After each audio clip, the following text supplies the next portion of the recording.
Welcome to Gen Z Hoops, the Gen Z basketball, coaching, and sports business show. What's going on, guys? Welcome back to another episode of the Gen Z Hoops podcast. And today I'm joined by starting shooting guard for Germani Brescia of the LBA in Italy, Mr. John Petrucelli. Mr. Petrucelli, how you doing today, sir? I'm doing good, man. How's everything with you? Oh, I can't complain. Thank you so much for coming on the show. So Uh, to pro- jump into our little discussion, can you talk a little bit about your connection to the game of basketball? yeah, I mean, I started when I was five, and I kind of fell in love with it right away, playing on my little play school hoop.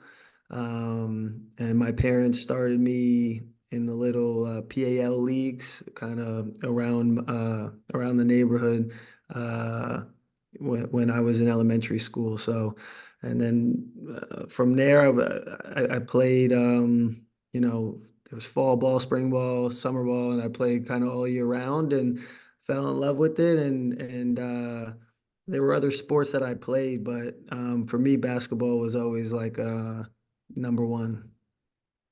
Oh yeah, most definitely. What was like your connection like playing like watching the NBA as a kid? Like I grew up like watching like a little bit of like the Lynn Sanity times in New York, that 2011, 2012 season. That's like re when I started really getting into it. Like who is like some sort of player that like got Yeah. really got you into watching the Yeah, game? for me it was Bron in like the early 2000s, and I've always been a big LeBron fan. Got him on Um, the wall back there. yeah. He's always been for me. He's been my, he's. I mean, obviously there's Mike, and I always say Mike is the GOAT, but I look at it as like generational GOATs. So for me and my generation, LeBron for me is the GOAT of my generation. I caught Mike at the end when he was with the Wizards, Right, which he was still hooping, but he wasn't like, he wasn't Chicago Mike. right. And in the 90s, I was still young. I was born in 92.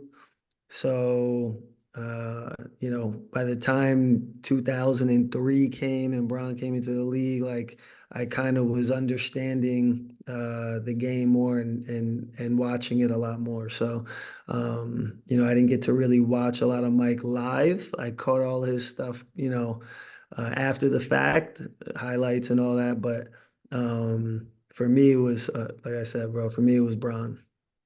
Oh yeah, I totally agree. Well, I can connect to that actually because my mom and her sister are actually like huge Miami Heat fans. So like I was like preaching all the stuff about like Carmelo Anthony and the Knicks, and then Mhm. like the Knicks were actually playing the Heat like a little down the line. She was like, "Let me show you who the best player on the wor in the world is," and then it was just like Bron just Yeah, stealing the ball from J.R. Smith and tomahawk dunking it on the yeah, other end. So I fell yeah. in love with him ever since then. Exactly. Well, how old are you? Oh, I'm 19 now. 19. So, yeah. So, what is that? I was in like first or second grade. 2000 and what were you 12. born? Oh, 2000. 2004 I was born. Yeah. So, yeah. So you didn't even understand what No, he I what. didn't catch early Cavs Yeah, Bron. bro. What this guy was doing was unbelievable. So, It's like nuclear athleticism. I see like all the clips on Instagram nowadays, like, and then like to showcase his longevity as well. Like they show that it's kind of like a famous picture actually. It's like his head like on the backboard catching a lob kind of, and then it shows like 2016 when Kyrie threw it, then like 2021 when AD threw, and they were just like comparing it through the years. So I always yeah, like found that bro. amazing. Yeah, his longevity has been insane because if you looked at year 20, what other guys did in year 20, like Dirk, I think Vince, and you look at like, AG, yeah, bro, the numbers, they're like not even close. It's not even close. I think the highest was maybe Kobe, but I don't think he wasn't averaging like 20 high 20s like I think LeBron it was was averaging. 17. I think it was Yeah. 17 he was averaging. He was the highest. It's ridiculous. So, And I also think it's amazing, like the standard LeBron's always been held at too as well. Like it's always like championship or bust, where it's like other greats like Dirk, Kobe, and stuff like that. They just got to like ride out the end of their career, and they like basically guys just wanted to see them hoop, but like LeBron still has that like pressure with him toward right, like right. right now. It's crazy. It's crazy. So Yeah, I totally agree. Well, let's go back to talking about your career. yeah, So you attended Hicksville High School in Hicksville, New yeah, York, fellow Long Island and Queens guy. Let's go. yeah, So reflecting on your high school career, what were the biggest takeaways from those years? yeah. So my sophomore year is when I started varsity. My freshman year at the end, they had called me up just for like, I don't know, I guess the end of the year or the playoffs, just to kind of sit on the bench. Right. I didn't play. And then my sophomore year, I made varsity. I started, and I started for the next 3 years. And being on, it's weird because you don't realize these really like the how the basketball world works at that age. Like I know I didn't realize it. I was Right. kind of I guess a little delusional because I was I guess a big fish in a small pond. Like Long Island basketball is not big when you talk Right. about the country, right? Right. And when you rank Long Island basketball um, among other cities or other places around the country, it's not very high at all. But I didn't realize that even compared to like the city, New York City basketball. Like I didn't even realize like the difference in that just because that's all I knew was Long Island basketball. So at the time, I'm thinking, oh, all right, well, I'm starting varsity as a sophomore. I'm playing well. And by the time I got to a senior, I was like, I'm going Division 1, like for sure. It was like most high school kids, that's what most high school kids are saying or want to Right. do. Every high school kid wants to go Division 1. Nobody's really saying, I want to go D2, I want to go D3. Like your goal is Division 1. So Right. I mean, that was my goal in high school, but um, I had I'm sure we'll dive into it, but I had a rude awakening my senior year. But so I guess you could say I was a little delusional, but also, I mean, my parents didn't. My older brother didn't really play basketball, so I was like the experiment, Yeah. where my parents didn't really know anything. They didn't know AAU. They didn't know prep school at the time. They Yep. didn't know the exposure that you needed. Like we just thought, okay, you play well at Hicksville High School and you're Yeah. gonna you go where you want to go, but that's not the way it works. So we had to figure that out. Um, we definitely figured that out my senior year. I could totally connect with you on that note because like I don't have any older siblings and like no one in my family like played competitive sports. Like I fell in love with the game really really young and I started playing when I was in like second grade. So like my mom was thinking just like train and then like later down the line you'll play for your school team. Like she didn't know about AAU or any of this stuff. So like it wasn't until I met one of the older kids in my school, his dad like was coaching like a youth team or something like that. And we used to go to like Basketball City for like local AAU tournaments. And then he told me about Rising Stars. I played for them in the eighth grade, and then I got to go play for Riverside like my ninth and tenth grade year. But like, of course, I totally agree. Like you're thinking like, oh, like you want to go play like Kentucky or Duke or somewhere like that. And like you're good at your school where you're playing because you're like putting up numbers like 20 something points Right. per game, but it's not really like it's like not really like as competitive. You're not gonna get like scouts at those games. So I got Yeah. lucky because Riverside has connections with a lot of like those prep schools. So that's how I ended up going to Salisbury.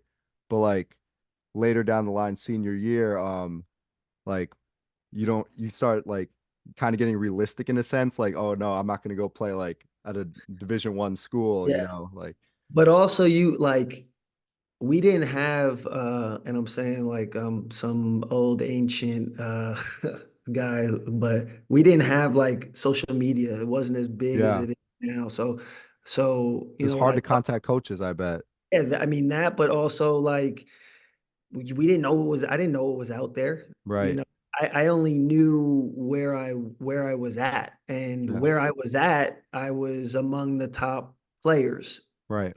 I mean, the top players where I was at in Long Island, they're not top, they're not ESPN top one. I didn't even know about ESPN top 100. I wasn't even close to ESPN top 100, but so I not having like social media and being able to see like what's going on in California and all the hoopers that are out there, like all the hoopers that are really across the country that are at a high level, kind of hurt, but also not playing AAU. Like I played AAU very local Right. and go to nationals. Like I played, maybe the furthest I went might have been Pennsylvania, but I What stayed in like, organization did you play for? What I team? was just with Lightning. Oh, okay. And that wasn't until like going into my senior year, maybe, when I Yeah. started, because my, again, all my parents knew was CYO basketball and Right. PA, and you're not getting any scouts that are going Mm. to any one of those leagues. Is like, there's no chance. But also, my senior year, I started to realize, wait a minute, like I'm playing in all these games in high school and I don't see any college coaches Yeah. in the stands, and then as the year was going on, it started to hit me like, I have friends from other schools or other guys who play different sports, and they're signing already in the beginning of the senior year. And I'm like, wait, like what's going on? And then it started, so everything hit me like very late, and it was a eye-opening experience Yeah, I for sure. totally agree. So coming out of high school, like you decided to attend Molloy College, which is a Division II school, I believe, and it was your only offer. Could you talk about like a little bit more about that Yeah. experience with and your mindset going into your freshman year with Molloy being your only college Yeah, offer?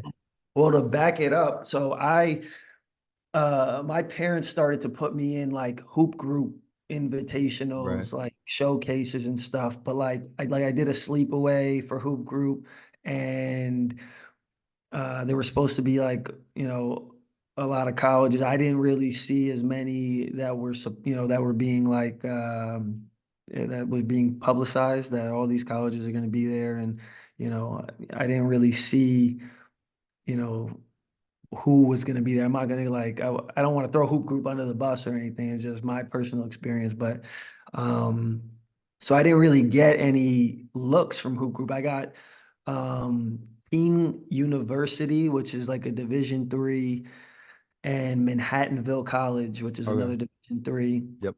They had me come on visits, but they were pretty much like, this is Division III. You gotta pay tuition, like full tuition. Like we don't give scholarships, whatever. And Right.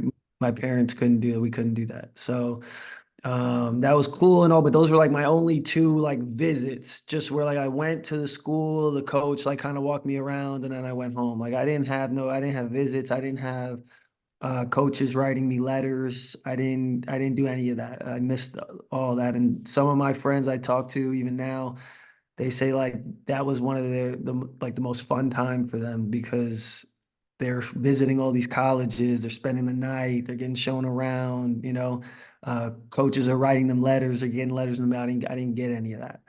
Right. Um, so then I started reaching out on my own to coaches, sending emails, Yep. and I sent an email to every single coach, Division I, two, and I don't even know if I did three, but definitely Division I and two in for sure in New York, and then in the surrounding area.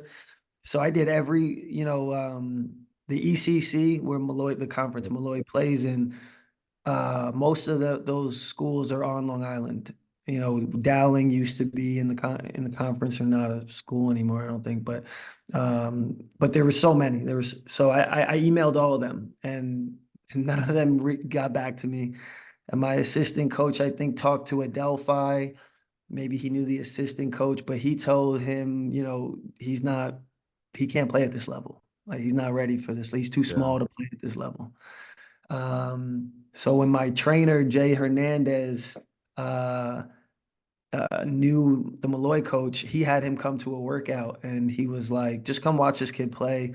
It's like April of his senior year, and he has not one offer, not one look. Like, just come take a look and, see what you think. So he did the workout, and he liked what he saw. And off that was, he had me come and do a visit. And then from the visit, he made an offer.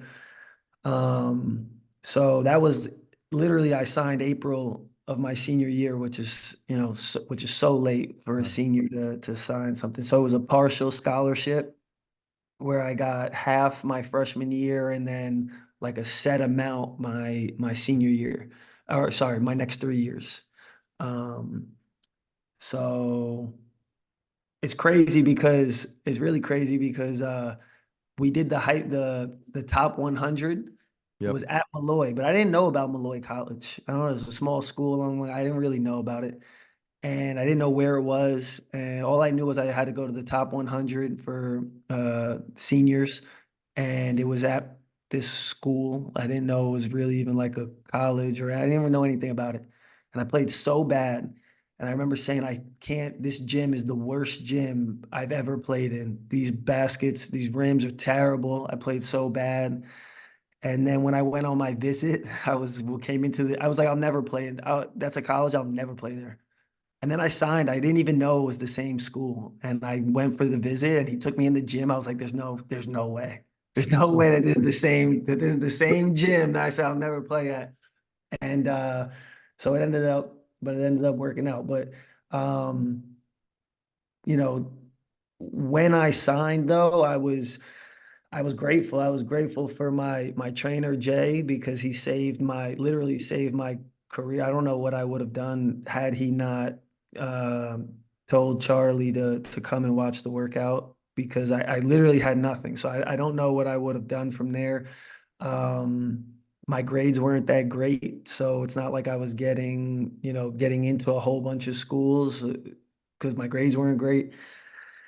So I don't know, man. I don't know what I would have done, but I'm still to this day like eternally grateful for Jay Hernandez, who helped me on later down the road too, which we'll get into, and then Charlie Marquardt, who was the only person to kind of give me a chance and let me come in as a freshman and like just rock out, like not put a leash on me like most freshmen. I got Right. lucky, so I'm super grateful for those two. Yeah, I totally agree. Well, looks like the rims were working in your favor because during your senior year you ended up averaging 23 points per game and was Yeah, named the East Coast Player of the Year in 2014. yeah. So it ended Yeah, up no, working out in your favor. I don't know. Yeah, I don't know. I mean, I had to put up a lot of shots but once it's your home court, it's like you get used to the rims. The same thing happened to me here in Brescia because when I played in Germany, we played Brescia for like Mhm. a Euro Cup game, which is like a European competition. And I remember these rims are terrible. They're like super hard. And I was like, I would never play in this at that for that team because that gym is terrible. The gym is great, but the rims are just so hard. Yep. And then like the next year I end up signing in Brescia and I'm here for the last 3 years. So You it's crazy. manifested it. It's crazy, bro. It's crazy. That's what a Crazy. lot of teams like who come play here. I go to Hobart College. Teams will like shoot the lights out in their gym against us, but then they come here, they shoot like the Yeah. worst 3-point percentage ever. Yeah. But like we can like knock them down. But the rims here, I can Exactly. agree, are like really stiff. Yeah. So it's But when you're shooting on them a lot, like right? every day we work out, we have Yeah. pickup, so it's like Yeah. second Now you're nature to used us. to it. Exactly the Yeah. same. It's the same. So I so shout out Ev who helped me get Ev Chapo who helped get you on the show today. He was telling me that you chose to stay at Molloy College instead of transferring to another school. So like back then I know the transfer portal it wasn't as popular as it is now. Did you ever was there ever a thought of any sort of going to play for another program before you made the decision to stay Yeah. loyal? Yeah. So my freshman year, uh, after my freshman year, I think I averaged like 15. I won Rookie of the Year. Yep. Um, and I had a really good year. And I was still on like a partial scholarship. So, I told them, look, I'm looking to transfer, and I felt bad saying that, but again, like my goal was always to go D1. So I was thinking like Hofstra, Stony Brook, Yep. maybe I can kind of get into one of these schools. And it's just at the time, I guess that time is weird. Like coaches aren't like, I mean, I don't know because nobody came to me. I can only give you like my experience, but nobody was like knocking my door down to have me come to their school. So if I was to transfer, it would have to be like all my doing of like I have to reach out to the Hofstra coach Yeah. and Stony Brook coach and see if they would take me and all. And before I did that, I had a conversation with Charlie Marquardt. Like, this is what I'm thinking. I'm thinking of transferring, like trying to go D1. And then we had a conversation, and then it came down to, all right, like we'll give you like a full ride, and I was like, we'll make your next 3 years of full tuition. And so I was like, all right. And then I ended up staying, and ultimately it turned out to be what I think is the best decision I could have made, because the next 3 years are like, I mean, not only on the court, but off the court with the friends I made and friends I still have to this day. The memories that I have were great. And who knows, you transfer, anytime you transfer, you're taking a chance that Yep. it's gonna work out. I mean, you're betting on yourself, which you always want to do, but it's still a chance. Like, you don't know if the coach is gonna like you. You don't know if you're gonna click in the system or if the opportunity is gonna be good. Like, it's a risk. And I was comfortable. I had the keys kind of handed to me my freshman year.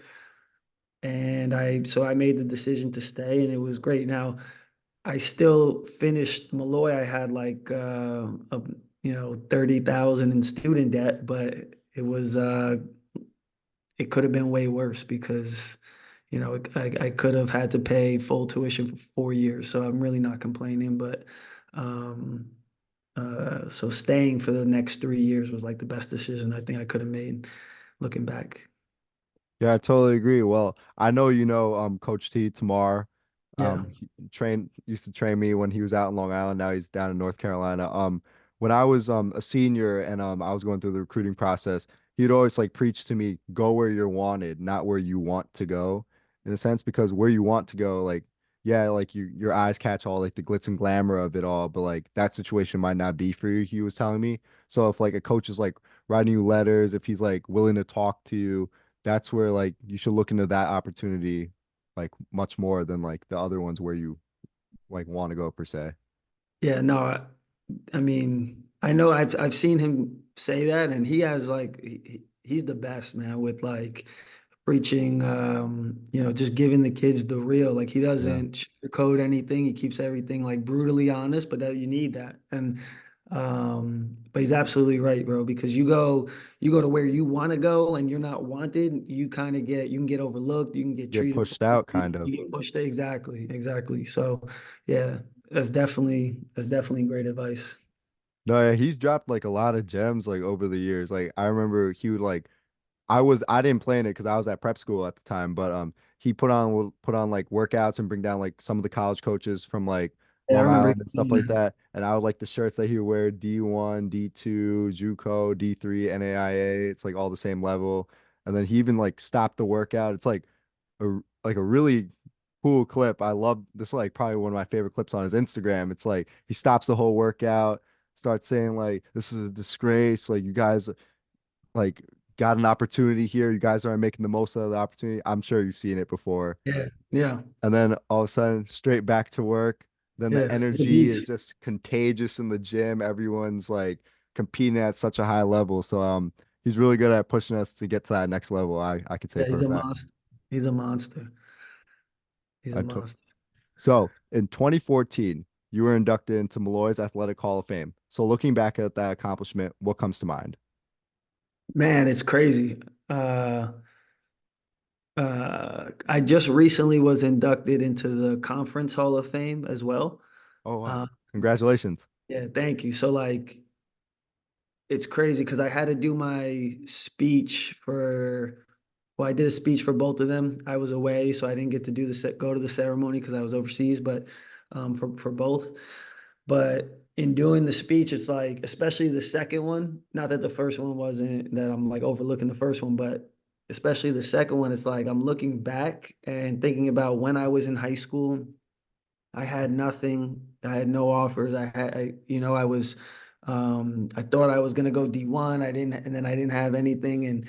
And then and I even had coaches saying that I wasn't good enough and that I wasn't big enough to play Division II. not even Division I, but also Division II. Then to look, you fast forward and you're inducted into the School Hall of Fame and the Conference Hall of Fame. And it's like, if you would have told me that in high school, I would have been like, dude, how? Like, with what I have now, how could that even be possible? You know?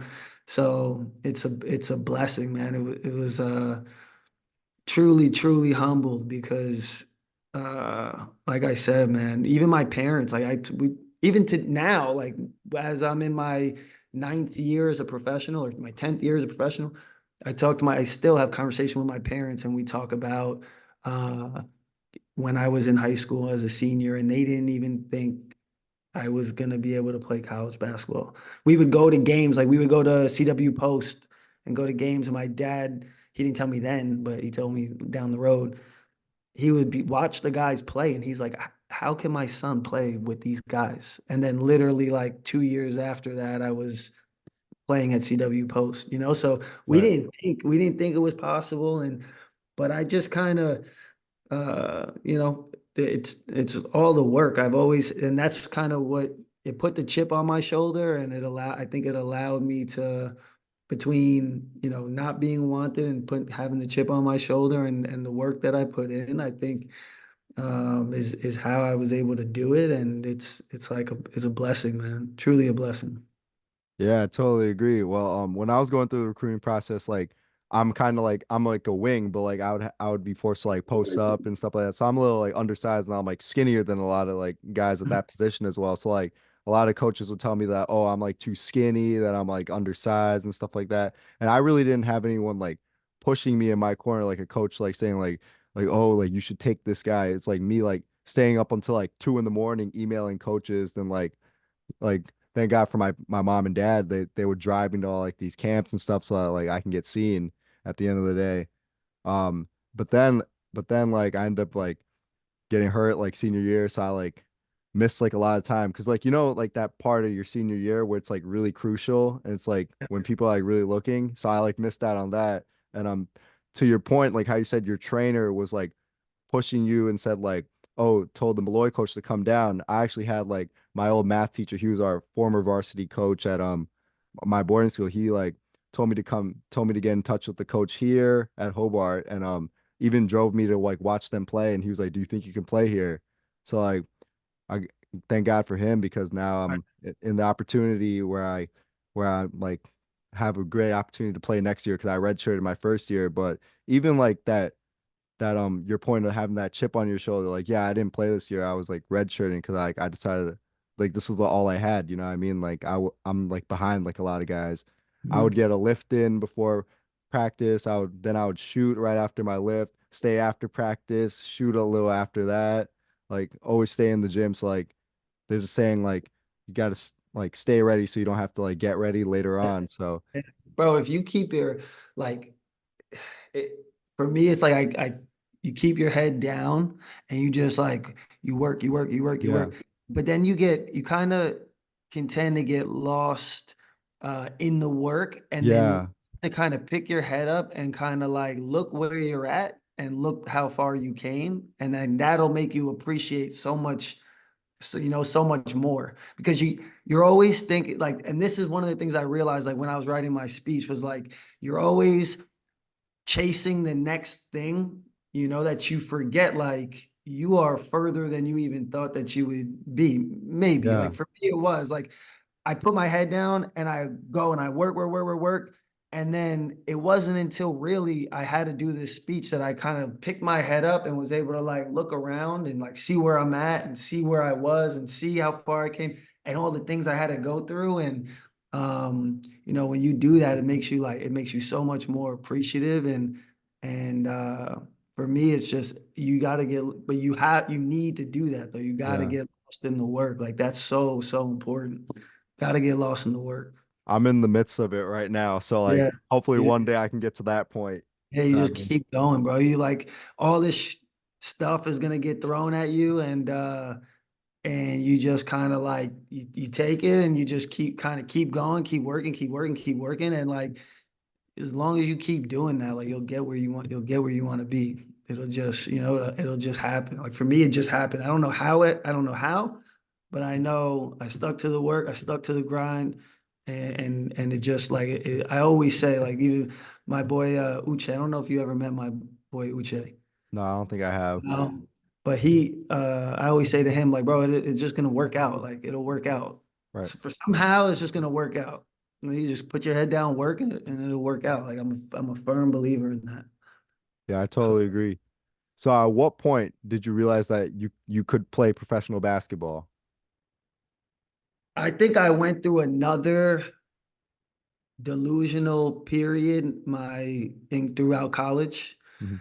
Because again, now all I really know is what I know. Like all I know is Division 2. I know the teams I played in Division 2, whether they're from, we played some teams from Florida, from North Carolina, and I always played well. So I know Division 2 level, I dominated. So in my book, I'm good enough to play pro. Like Right. it's what I was thinking.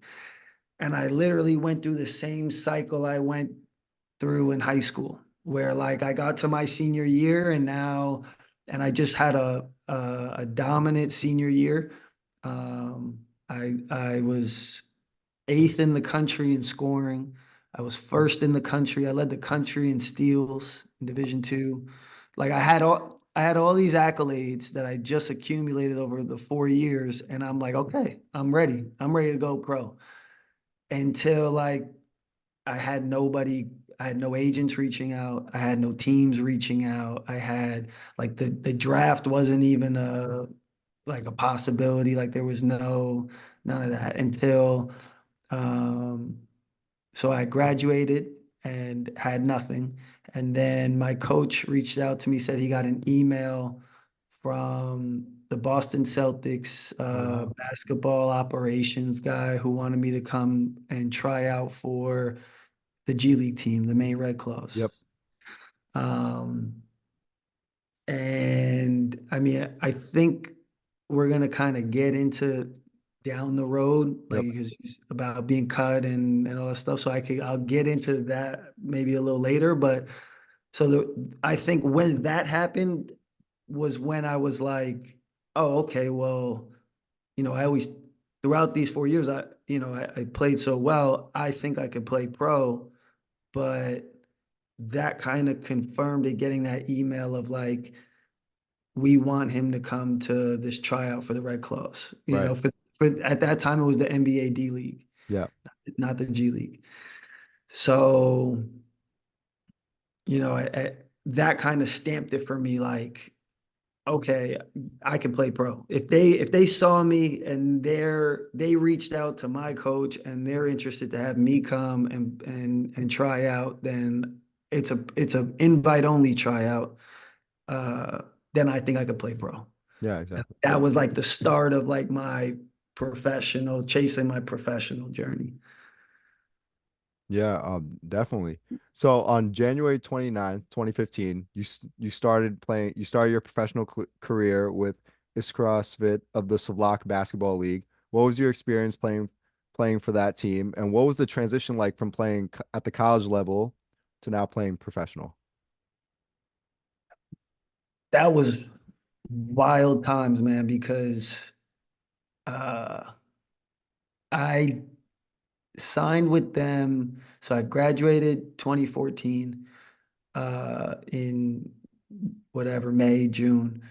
And then I didn't have anything until so I was reaching out on LinkedIn, on Mhm. Facebook, because I had nothing, I had nobody. I signed Yep. with an agent who was like super small time from Canada. He never came through with any jobs or anything.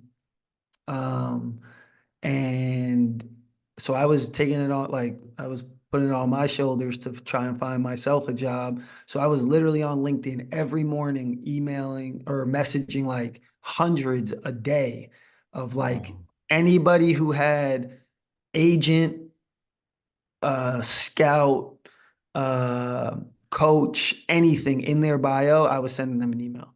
And I'm telling you, bro, it was easily a few hundred a day for like months that I was sending messages. It was wild. Wow. And finally, somebody reached out and was like, do you want and mind you, my brother owns his own construction company. So I was like doing that for money when I graduated while working out and while trying to like find a job overseas.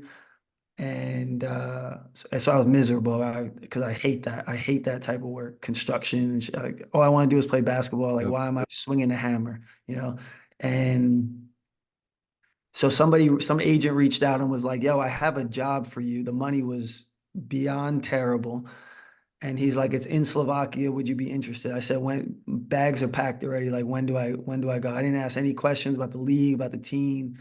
You say I got a job, send me the contract. I don't care what the money's for. I'm getting on a plane, I'm going. When do I have Right. to go? This was like he texted he hit me up on like a Tuesday, and he's like, "You got to be out there on Thursday." So I had 2 days. I was like, done. Book the flight, bags will be packed, I'm out.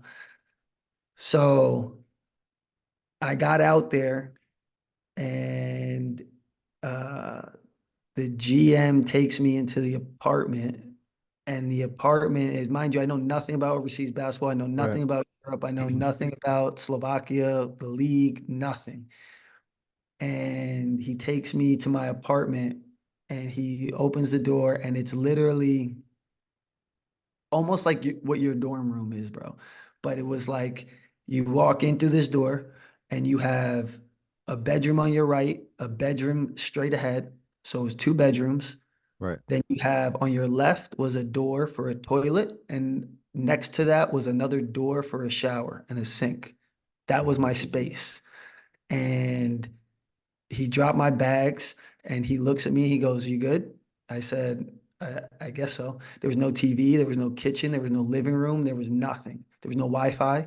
I sat down on the bed after this long flight, like 9 hours to get there, like it was crazy. Sat on the bed, I'm staring. Mind you, the bed is like this tiny little, like twin bed. That's not even a bed. It's like couch cushions with a sheet on it. Yeah. Stare at the wall, and I'm like, what the hell? Where am I at? And what am I doing? And my phone doesn't work, no Wi-Fi. I had to leave the apartment because I was like, I need Wi-Fi. Like I'm supposed to, my contract says I'm supposed to have Wi-Fi. There's no TV, no nothing. Like I'm just staring at the wall. And finally I got up, and the gym was across the street. So I went across the street. I walked into the GM's office, and I was like, yo, like I have no Wi-Fi. Like, what am I supposed to do? He's like, oh, Wi-Fi is gonna come in a week, and you can use, there's a hotel like up the road. If you need Wi-Fi, you just sit in the lobby until the Wi-Fi comes for your apartment. So I was spending my time like, I had a girlfriend at the time. I was talking to her in the lobby of the hotel, and then like when I had to go to bed, I leave, go walk up the street, I go and I go to sleep, bro. And then I had a roommate too, which is like over, like you have your own apartment. You're supposed to have your own apartment. I had a roommate who lived in that other room. It was terrible, bro. But I ended up so I got there, I practiced the next day, practiced the next day had a game. I dislocated my shoulder, Ooh. and I had to go home. I was there for like another month trying to like get it right. I needed surgery, so I went home. So literally in like 3 days of being overseas, I was playing really well in the first game. I think I might have had 16. I can't remember, but I played very well because they wanted to sign me to come back. They said, go home, get your surgery. We'll sign you to come back. And I said, okay, went home, got the surgery. And that was technically my first professional year. That's what happened. It was like a week. And and then I signed it, and then I did my surgery, and I went back. But the worst part is I knew what I was going back to, that situation again. And it was, so then I went back my second year, and I was there for a little longer before I got hurt. But yeah, so that was like that was first year. It was eye-opening. It was crazy, man. It was crazy. Wow, that's insane. Did you ever struggle at first to like shoot the ball in the games? Because I remember when I went over to play in Greece with this Greek organization on Super League Athletic Academy of my junior year and senior year. I remember we were in last year we were in what do you call it, Sparta, and like I couldn't hit a three for my life. Like the FIBA ball felt so weird. But by the time we were in Athens, I like figured it out a little bit. Like the line was kind of weird. Like the hoops were weird, like Yeah. what you were talking about before. But what was your experience with that? So even in college, bro, I was never a shooter. I was always like more athletic than everybody else, athletic, or like more quick. And I was able to get to the basket, finish like super well at the basket, or just like little mid-range shots. Like threes, I never shot threes. Oh wow. I don't even know what my career threes in college were, but low 30s or high 20s. Like I just was able to get to the rim well. Like in college, I had one game I had 39 points. I didn't even attempt a three. Wow. So like I when I Sheesh. went over there, I was thinking I'm gonna play the same way, and it worked there, but it wasn't as high of a level as like eventually like where I would end up playing. But so I wasn't really even shooting threes when I went over there to Slovakia that first year, and then again in the second year. Um, so it was more just getting to the rim and finishing tough, just tough buckets. But like I felt that, like I would leave the game and I would have like 18, and it felt like I had 40 Wow. because of how hard you're getting banged. The guys are bigger. They're like touching you when as you're laying up. You're getting all touched up and everything. You're getting knocked on the floor, and it's just like you feel worse. And then at that time, I was like, no, no, no. I gotta learn how to shoot the ball. I gotta learn how to shoot the three because this ain't it. Wow. That's insane. Yeah, Uh, bro. so in 2018, you signed with the Lakeland Magic, which at the time was the D League affiliate for the Orlando Magic. Could you talk a little bit about your experience playing in the D League at the time? So I think if you back it up, it actually was Erie Bayhawks. I Oh, want my to bad. say I want to say 20 uh maybe 16, 17. Okay.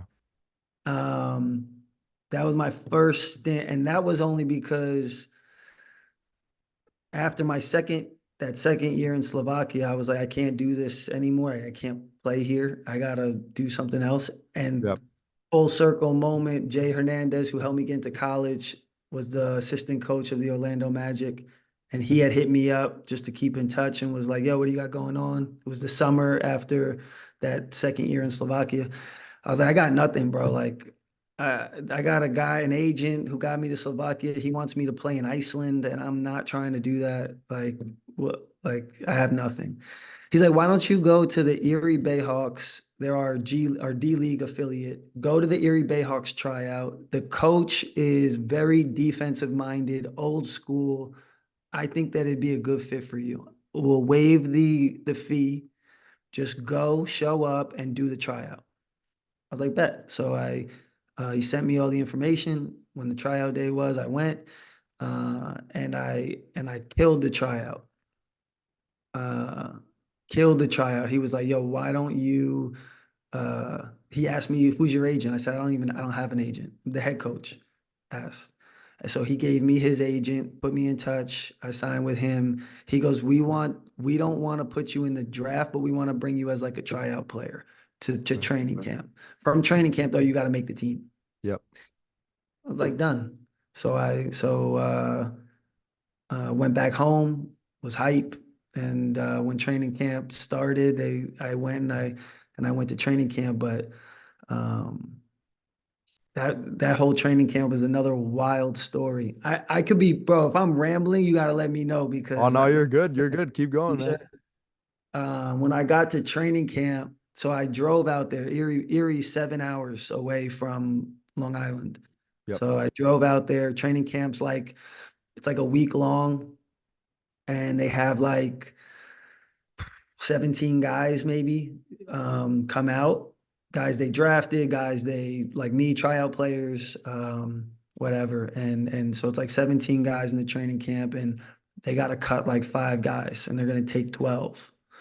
In the D League, though, now it's different in the G League. But in the D League, you can only dress 10 guys. You can only travel with 10 guys. You can have 2 extra guys, but they're practice players who don't get paid and uh they don't they don't play, they don't dress, they don't travel. They're just practice guys and they can try and no, they only you only get paid though if you play a game, if you dress.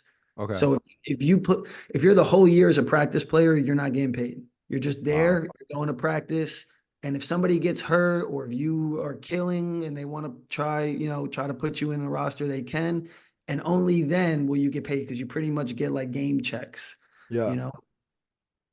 So I did the training camp and the training camp was like super up and down, bro. I wasn't ready for the NBA 3. Like I wasn't ready for it. I wasn't ready for the NBA style of play. Like I didn't really know anything about the NBA. It's different than overseas. It's different than Yeah. college, obviously. It's like a whole nother game. And so training camp, the week was up and down. The last thing that we had was in Toronto. We had an exhibition game against the 905 Raptors. Yep. Uh, First quarter goes by, mind you, 17 guys on the bench. First quarter goes by, I don't get in. Second quarter goes by, I don't get in. Halftime comes, whatever, third quarter, don't get in. Fourth quarter starts. So I haven't played yet. 3 quarters is the last thing before. After this game, we're going to go back to Erie, go to the hotel. They're going to make cuts. And then they're going to start the season like the next day. So third quarter, don't play. Fourth quarter starts, and I'm on the bench. Swear to you, bro. I'm on the bench while the game's going on. I'm like, I'm going to get cut. So we're gonna get back to Erie. It's gonna be about a 3 hour ride. So we'll get back. I'm gonna pack all my stuff from the hotel. I'll load it into my car. Got a 7 hour drive. This is while the game's going on. I got a 7 hour drive home. I should be home by like 1 or 2 a.m. Because like obviously I'm gonna get cut. So last like 5 minutes of the game, fourth quarter. Mind you, 16 people have been in the game. I'm the only one who hasn't played, Right. who hasn't played yet. Last 5 minutes of the game, he goes, John, go ahead, go in. I think I end. Then I was like, all right, whatever. Like, I'll go in. I'm just gonna hoop. Like, there's no pressure. I already know I'm cut. So I'm just gonna hoop. I think I ended up with like 5 points, 5 rebounds, 5 steals, like 5, 5, and Wow. 5 in like 5 minutes. It was crazy. And finished that, got on the bus, was still like, there's no chance he keeps me. I know I'm gonna be one of the guys who's gonna get cut. Hold on, let me put this in. My fault. No, you're good. So we get back, we get back to the hotel. He goes, John, come on, I gotta talk to you. He said, as of like 2 hours ago, I was cutting you. And it was only that last 5 minutes that is the reason why, that you were able to show me like you can like really, you could play. But we want to take you, we're gonna take you as a practice player. Now you don't get paid, you don't travel, you don't dress, you don't play, you don't sit on the bench for games. All you do is practice. We'll give you an apartment. If you want to do that, it's entirely up to you. You can work your way in, and then we'll see what happens. And I was like, done. Like, yeah, I'll do it. So he was like, all right, cool. And then from training camp, I was good, man. It was a blessing. Made the team, and then from there is a whole nother story. But that's how that went to start. Wow, that's amazing, man. And you ended up finishing your career with the Lakeland Magic, Yeah. averaging 12.1 points per game and even shooting 45.2% from the 3-point range. Yeah. Which is a whole nother journey because when he took the chance on me, Coach Pete, shout out Coach Pete, because again, is another guy who kind of gave me a start, resurrected my career because I don't know what I was going to do had I not gotten that.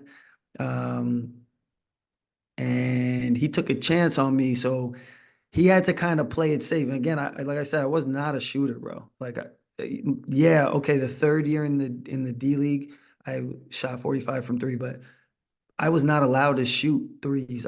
They were talking about the NBA, bro. Like Yeah. NBA, NBA G League. I was not. He would say, bro, John, you are not allowed to shoot threes. Like I took a corner three, I'll never forget. Home game against the South Bay Lakers, transition, corner three, which is I was wide open, one of the That's a best good shots you shot. could shoot. Yeah. Great shot. Rims out or back rim or whatever. He calls a timeout and kills me. How many times I gotta tell you, you are not shooting threes. You get the ball and you try to get to the basket. Because in my debut, I had 17. Finally, I was able to play after like 12 games of being a practice player. We had some injuries. I got my chance. I think I had 17 in my debut. But they were Wow. all layups and free throws, no threes. Like I was not shooting threes. I couldn't get the NBA distance yet. So he said, like, he calls timeouts or script. How many times I gotta tell you, I took a chance on you. You're gonna listen to me. You're not shooting threes. You drive and you go to the basket. You get to the hole, and you're not shooting threes. If you want to shoot threes, you go play for somebody else. Like done. Wow. I want to shoot threes, so I want to play. If you don't want me to shoot threes, I want to shoot threes. Then the next year in Lakeland, new coach, new organization, new everything. And I had that instilled in my mind, like I can't shoot threes. But this coach is like yelling at me for not shoot, for turning down threes. So it took me like my second year to get out of that mindset. And then my third year with the trainer that we had with Lakeland for those 2 years that I was working with. Shout out my boy Hex. He's with the Orlando Magic now Right. as one of their strength guys.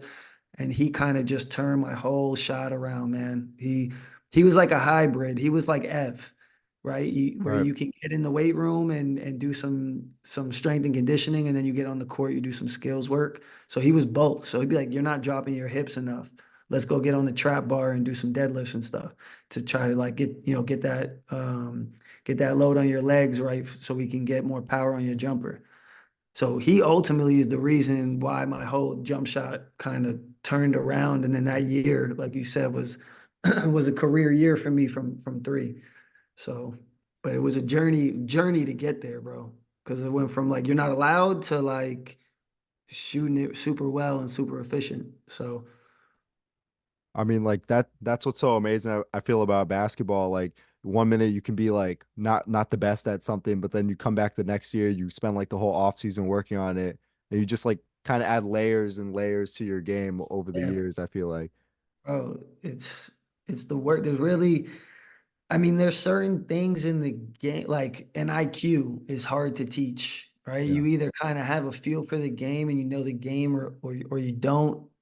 It's kind of hard to teach that. But like these like little things like having a left hand or shooting threes, shooting free throws, shooting pull-ups, like that's all stuff you rep out and it becomes muscle memory. Um, I didn't rep it so hard just because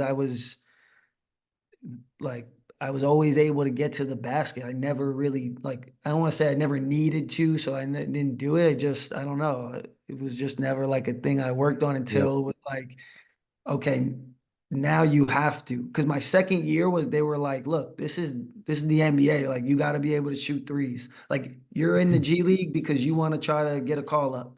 Well, you're Yep. not getting a call up if you can't shoot it efficiently from the corners at least. So then it was like, you know what, you're right. Like I want to try to get called up. And then so then by my third year, I was on the call up radar. I never ended up getting a chance. But but yeah, bro, just it's the work. Like those Yep. those those things are all you can learn. You can learn how to shoot, you can learn how to dribble, you can learn how to do all that. So That's also around the time when the game started to change a little bit and started to become like more perimeter orientated, like less yeah, like post it touches, became way more more like five analytic. out. Yep, definitely. Yeah, yeah. The analytics are like, bro, the analytics are crazy. I went and worked out for the Houston Rockets. I had a mini camp with the Houston Rockets uh the year maybe 2018. Right. Uh, and they were literally like because I think they were one of the first to kind of start doing that, Yeah. mid-range threes and running gun and threes and I remember them in the workout, they're like, look, we don't shoot twos, we don't shoot pull-ups. If you have a layup, you take it. Otherwise, kick it out It's and shoot the three. threes. Yeah, Yep. there's no floaters, there's no pull-ups. That's the D'Antoni offense right I'm there. like, what? It was wild, bro. It was crazy. But yeah, and now a lot of the NBA teams kind of shifted away from that. But it's different overseas. They're not really. We have one team in our league right now who's trying to emulate that, Yep. and they're not doing so well. But last year they had the same system, different coach, different players, and they were hooping. They were like top 5 in the league, just running gun, all threes, and it was working. But this year, different personnel, different coach, not working for them so well. But so Yeah, definitely. So currently you play for Germani Brescia of the Italian League, LBA. Um, you're coming off of the Italian Cup championship and a season as the LBA's best defender. When hearing about those accolades, what comes to mind? yeah, for me, the defensive player of the year one is one I've always wanted and never got, and I've always taken pride on the defensive end. Like I love, yeah, I love getting a bucket, I love scoring, but for me, like there's something about being able to not let your opponent score. For me, that's like I don't know.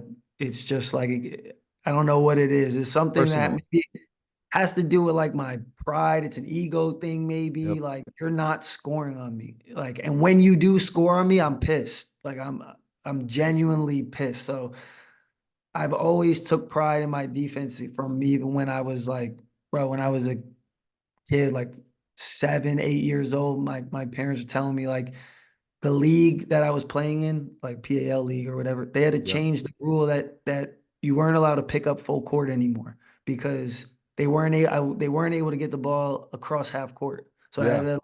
I had to drop back and pick up. I had to let them cross. So it's That's same always as been CYO. yeah, it's always been like that for me. But the I don't know. So the league I was in was PAL when they changed it. It wasn't the CYO league, but it's always been that way. So I always wanted that DPOY. I like I said, I led the nation in steals my senior year, and Yep. I didn't get DPOY. I felt like I had some very good defensive years in the G League, and because I was always guarding the other team's best player, even in the G League, guys that are two-way guys, guys that are on assignment from their NBA teams. Like I'm guarding them, and I'm thinking like I'm locking up. I deserve some type of, never got the recognition. So last year, and then even in Germany, same thing. Um, Israel, Italy, my first year, same thing. I felt like I definitely deserved it, didn't get it. So last year to be able to get that and finally take that home was was super special, man. Super special. That's amazing, man. Yeah. So I know we mentioned Ev a lot on the podcast so far on this episode. Can you talk a little bit about your relationship with him over the years? And I know he was telling me when I was home when we were working out a lot that you guys are planning like a future podcast. Yeah. Shout out Ev, man, because I've known him since freshman year of high school, Yep. through Jay Hernandez. And is one of probably the hardest worker I know. Like even for myself, like there are days where I'm like, I'm not working out today. And then I talked to Ev, what'd you do? I worked out like 3 times. Meanwhile, I took a day off, so I feel like a bum. And this Yep. guy got 3 workouts in. And so having somebody like that in your close circle to kind of always push you is great to have. Everybody's got to have somebody like Ev. And then what he's doing now is so special because I've been saying it to him for years. Like, bro, you need to be a trainer. Like Yep. you are he like he's so passionate about it, but also he's so knowledgeable about everything. Like he does his research, he does his research on both ends though. To Yeah. have a hybrid, like he helped me out with my knee pain. I had bad tendonitis in my knee last year. So all summer he gave me like stuff to do in the weight room, and I have no knee pain now. So Yep. the fact that he knows all that stuff, the fact he's so passionate about it, like for me, I mean, that's my boy, but also like every off season I have, like he's one of my go-tos to get working because he's really, really nice with it. Um, and then yeah, like we always have like conversations on the phone. Our conversation will be like an hour on the phone, and we're like, bro, let's just start a podcast. Like we pretty much have a podcast on our phone calls. Like Yeah. let's just like let the world hear about like what we're talking Yep. about. So yeah, we plan on doing that just to kind of, you know, I don't know, have fun. I don't know what it'll be or whatever, but we enjoy talking. We enjoy talking basketball. There's other things we want to incorporate into it to help athletes like uh, my brother's a financial advisor, so bring him on. Let's talk about money. Let's talk about finance. Let's talk about what players are doing with their contracts, what they should be doing with their contracts, from when they get in as a pro to when they retire. Try to set them up for when the ball stops bouncing because it happens for everybody. Um, Mental coaches, which is a super important part of the game, and I think it's growing now. So have somebody like that come on. So we have a bunch of ideas that we want to do. So we're kind of excited to get that started. Yeah, it's amazing. Shout out the MVP brand, Ev's Yeah, training brand. sure, Um, sure. I really think I really agree with you. Every time I text Ev like, yo, I'm trying to get in the gym because like when I was when we really started working out was during my winter break. When I was home for like 2 months basically, 'cause I redshirted my first year, so my coach told me to like go home and train. So I was like kind of in like a dark spot with basketball at that time. Like I didn't like I wanted to get better, but like I was like, oh man, how am I gonna get in the gym? Ev blessed, man. Like 2 times a day we would be in the gym. Like he all these different gyms we'd have, runs, you name it. He even has like a weight room downstairs in his house with all Yeah. like with crazy No, equipment and stuff like that. Like my hips, I used to have like crazy tight hips. Now like from like the workouts that like he put me through, like now I can get into like those like low positions like to handle the rock better. So like shout out Ev, man. He's a great trainer at the end of the day. yeah, Great guy as well. yeah, he's really nice. And this guy goes to like seminars and stuff, or he'll go and watch like if He Drew watches Hand podcasts all day. podcast. He's a freak. He's But obsessed with basketball. yeah, I he's mean, obsessed. you gotta be obsessed with it to like be good at it. Yeah, He told yeah, me one day, I yeah. remember. But I love it. I love it. Yeah, I So totally agree. So we're coming to the end right now, and the last question, well, last point I want to talk about is you're a guy like who drops a lot of gems. Like Tamar's told me, Ev's told me, and even like when you came down to Freeport, Coach T's birthday game that day, you dropped some gems on us. I was in like that was my freshman year of high school at the time. So do you have any advice for the younger generation of basketball players like myself?